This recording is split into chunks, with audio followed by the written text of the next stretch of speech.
Hi friends, welcome to the lectures on traditional Indian theatre forms. Today's lecture is based on Jatra.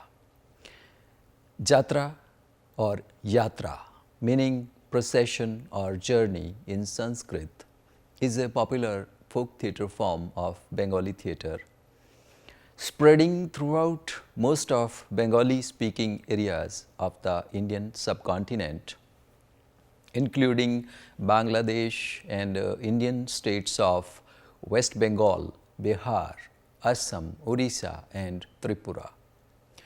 As of 2005, there were some 55 troops based in Calcutta's old Jatra district, Chitpur Road, and all together Jatra is a 21 million industry performed on nearly 4,000 stages in West Bengal alone, where in 2001 over 300 companies employed over 20,000 people, more than the local film industry and urban theatre.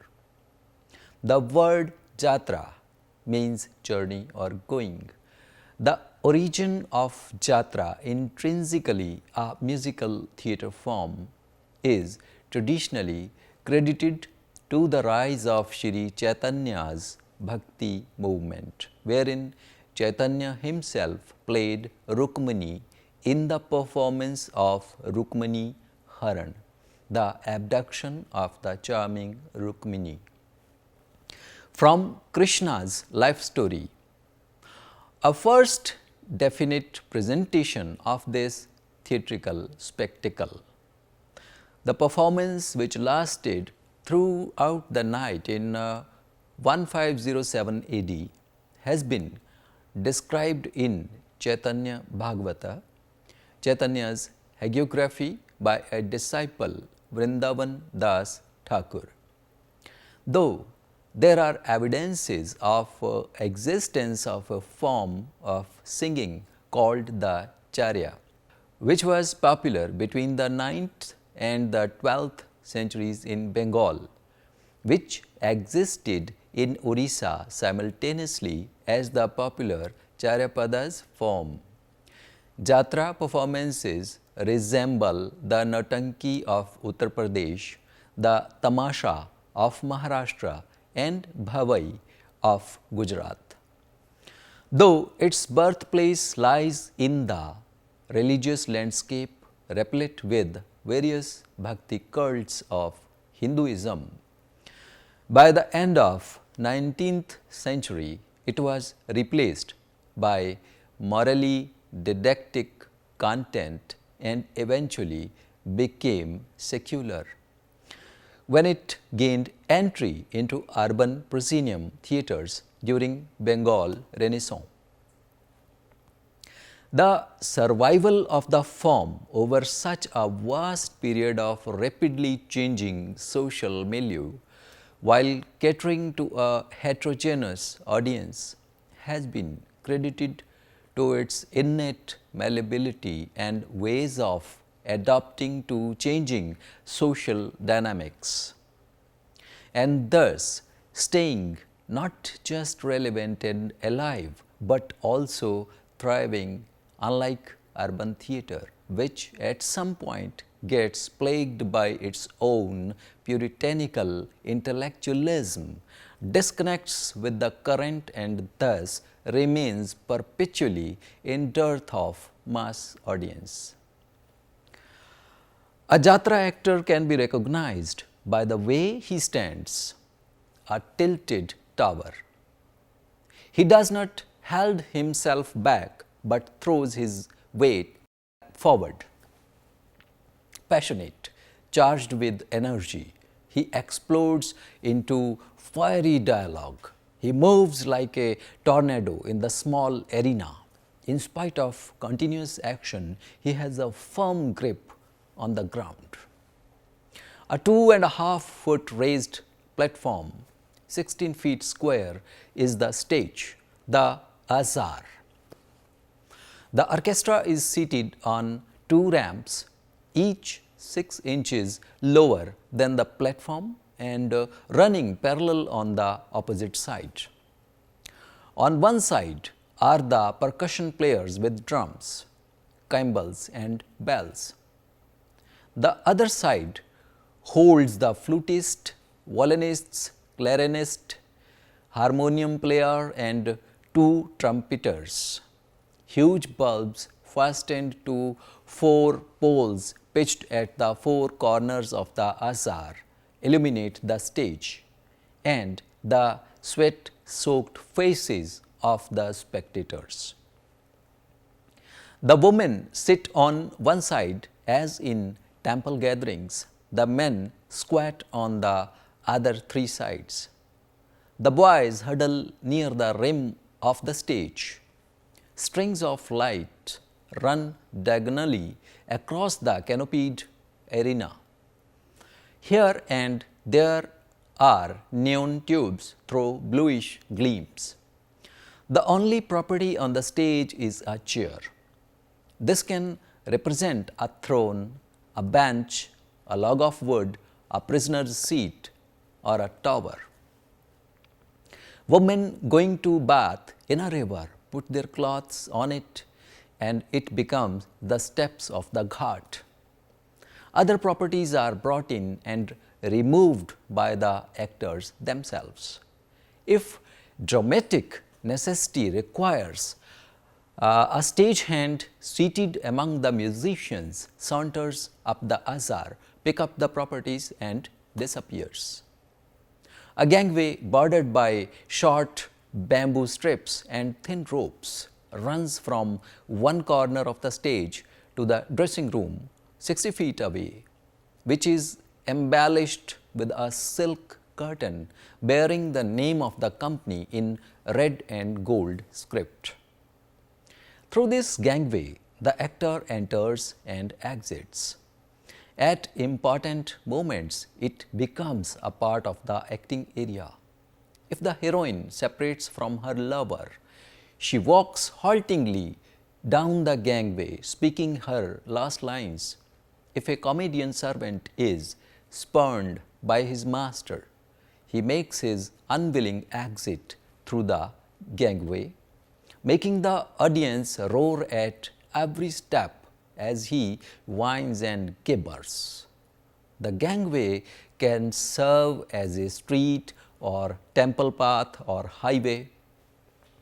Marriage parties, funeral processions, and armies march down it.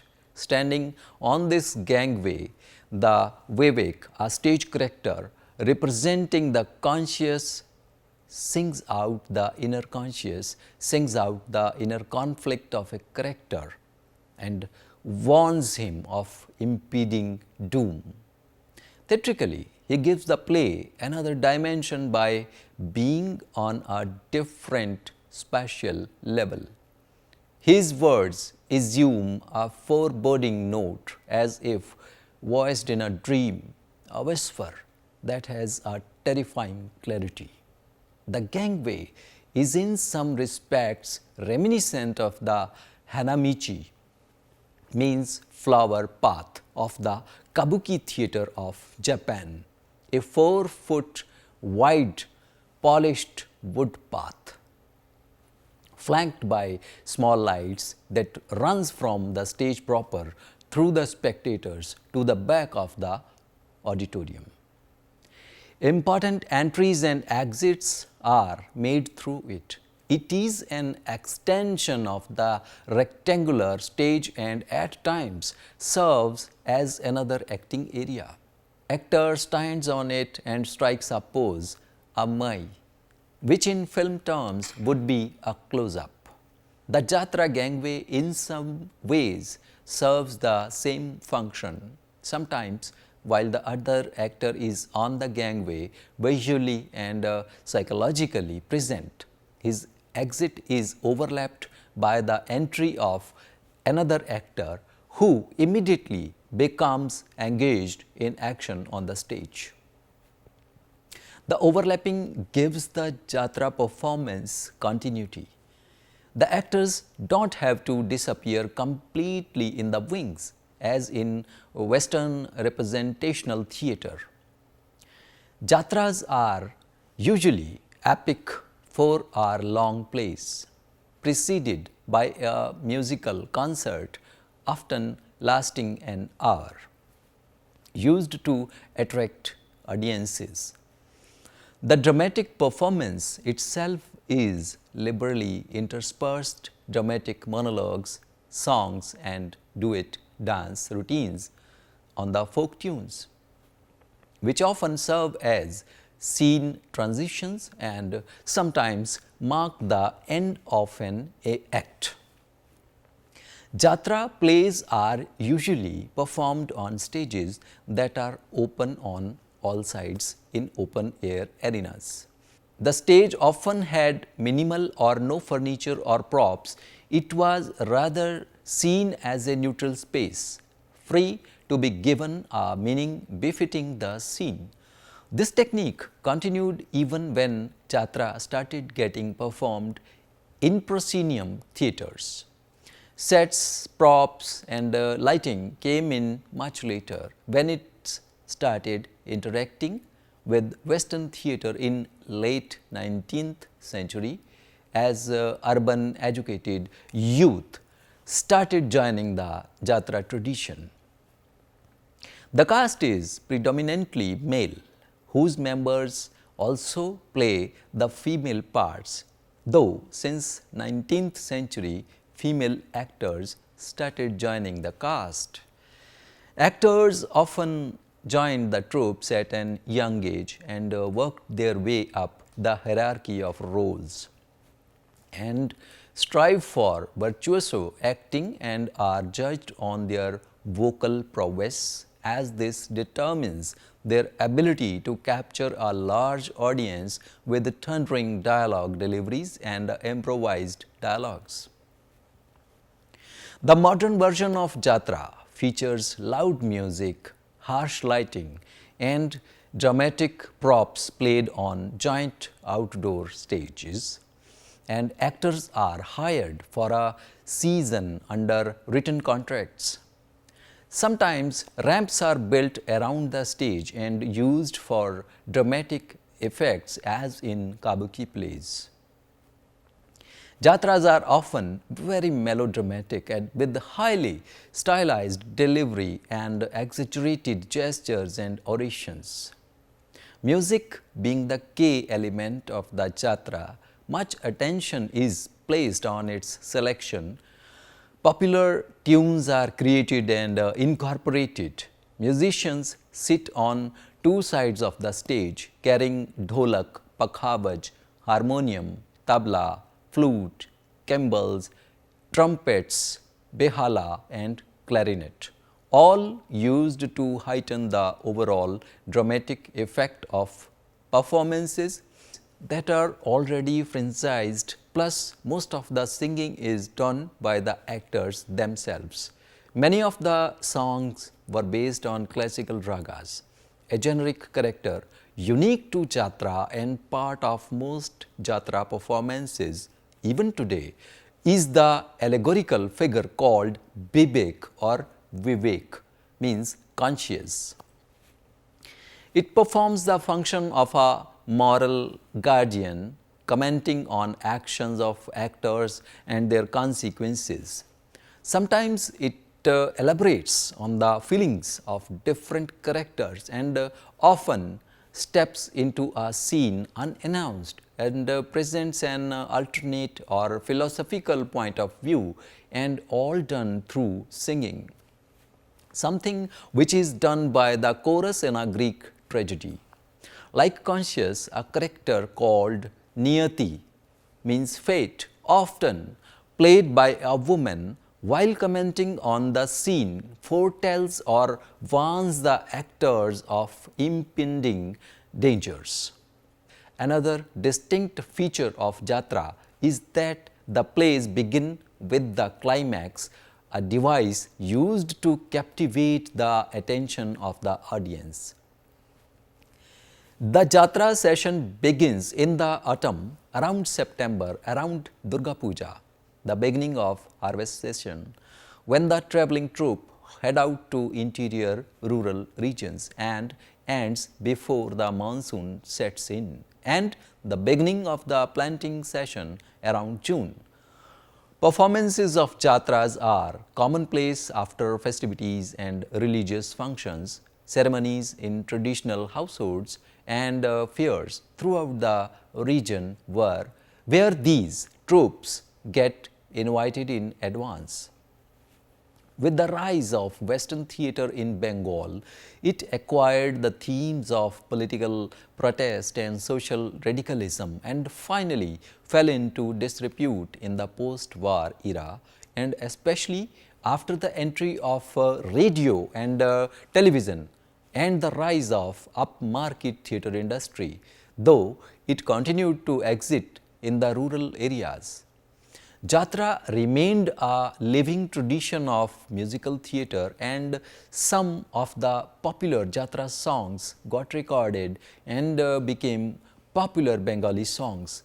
Once more, ever widening audience base, also scripts of old Jatras found their way into books and newspapers started reserving space for Jatra discussion. This revival, seen in the recent decades, started in early 1960s with various theatre groups experimenting with the Jatra form and started attracting serious theatre patrons along with official recognition. 1961 saw the first Jatra festival organized in Kolkata, and every year since, and in 1968, Fani Bhushan Vidya Vinod became the first Jatra artist to receive the Sangeet Natak Academy Award. Earlier, most Jatra companies were owned by actor managers or singers. Today, most are owned by businessmen and are more prone to commercialization both in the content as well as in presentation. Even today, in majority, the presentation style is still inspired by cinemas of the regions and television soaps, many a times reflected in the risk content. Yet within its musical theatre genre, Jatra remains highly adaptable and rapidly evolving form. Several Jatras today pick contemporary news events like the London bombings, 9/11 or the war in Iraq, and highlight local issues as well. Further, as productions are often put up within a month, a clear advantage over theatre and film, Jatras remain topical by drawing upon current imagery of the populace, like when Phulan Devi became notorious in the 80s, a play staged by the same name gained immense popularity, not to mention big revenue. Friends, with this, we come to the end of this lecture. I'll sum it up in few words for you. Though the Jatra form is equally popular in Odisha and the eastern parts of Bihar, it originated in Bengal, the land of paddy fields, boatmen, saint poets, Western industrialization and social and political upheavals. In the 15th century, when the Bhakti movement swept Bengal, devotees went singing and dancing in procession. They sang in temple courtyards, narrating the events of their patron God's life and expressed their devotion with frenzied acting. The collective singing amidst the clang of gongs and fumes of incense produced a mass hypnosis and sent these singers into an acting trance. This singing with dramatic elements gradually came to be known as Jatra, which means to go in a procession. Jatra underwent changes in every period, thematically and musically, but it remained its special flavor. With the advent of films and the growth of a powerful realistic acting tradition in the professional theatre, Jatra suffered a setback. The Jatra actor has a sense of composition and speech delivery. He is superbly aware of the four-sided audience and is sturdily graceful from all angles. There is speed, action, flamboyance. The actors come from all classes: farmers, laborers, fishermen, clerks, peddlers, middle-class businessmen. In this respect, Jatra is unlike the folk theatre of Tamasha, Bhavai, Terukutu and Ras Leela, in which the profession of actor is hereditary and confined to special castes. Some famous Bengali actors started as amateur Jatra players. Among them are Ahindra Chaudhary, the late Chhabi Biswas, the late Tinakari Mukherjee, Johar Ganguly, the late Phani Roy, who alternated between the films and the Jatra, and the stage and film actor Nitish Mukherjee. An actor who has once known the challenge, the openness, the vitality of the Jatra will always long to repeat the experience. With this, we come to end of this lecture. Thank you very much.